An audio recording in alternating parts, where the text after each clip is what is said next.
In this tech tip video, we will be showing you our easy 10-step installation guide for the LV HB55 heated washer fluid system brought to you by CrimeStopper.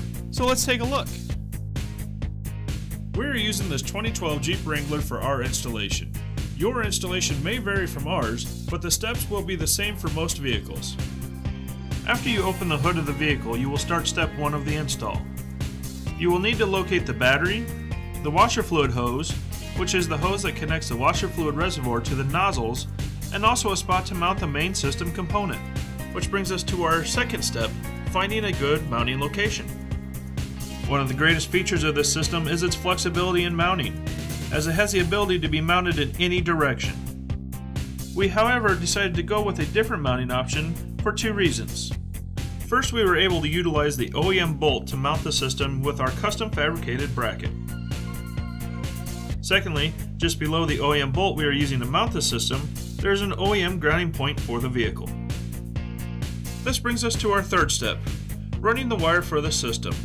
The first part of this step is to remove the fuse from the fuse holder. We recommend that you loosely lay the wire out from the battery to where the main unit will be connected, so that you can make sure that you have plenty of wiring and will not need to find a different mounting location. On our vehicle, like most, there is a large loomed wire harness running along the firewall that runs the width of the vehicle. This is a great guide to use when running wires from one side to the other. Here you can see the OEM grounding point that we will be using to ground our system. This brings us to step 4, grounding the system. So we removed the nut, placed our ground on top of the OEM ground, then we replaced and tightened the nut. This brings us to step 5, mounting the main unit. Utilizing the OEM bolts on the fender, we mounted our unit with our custom bracket.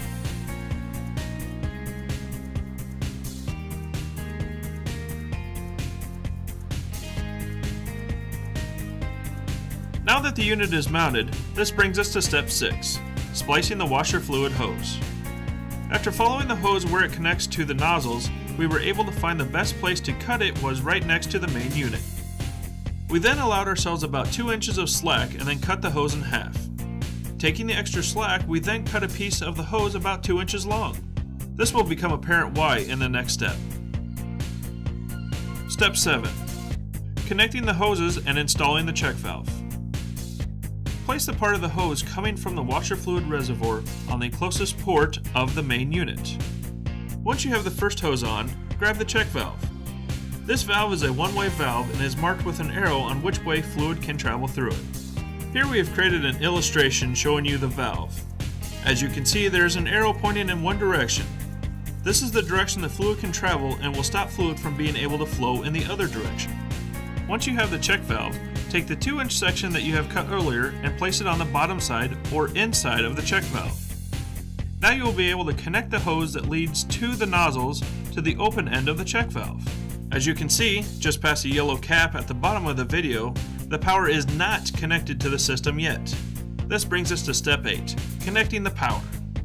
We know that the connection has not been made to the battery or the main unit and that the fuse is not installed, so now we can connect the ring terminal to the battery.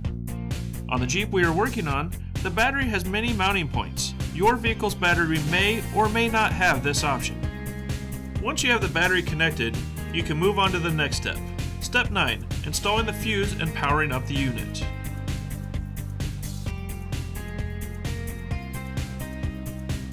After the fuse is installed, connect the main power connector to the main unit. With that completed, you can then secure the fuse and the power wire using the supplied zip ties. After everything is secure, you can then shut the hood and complete the final step. Step 10, testing the system. The LV HB55 heated washer fluid system will remain off until you start your vehicle. The first time you start the system, you will need to activate the windshield washer fluid system until you have a steady stream of fluid coming up from the nozzles. After the system is primed, 40 seconds later the fluid should be up to temperature, about 140 degrees, and you should be able to activate the windshield washer fluid system again, and you'll have warm fluid coming from the nozzles. Thank you for watching our CrimeStopper technical video. Be sure to check out our website at CrimeStopper.com, where we have all of our latest tech tip and product showcase videos. Don't forget to like us on Facebook, as well as follow us on Twitter to get the most up-to-date information on CrimeStopper. Once again, thanks for watching, and we'll see you next time.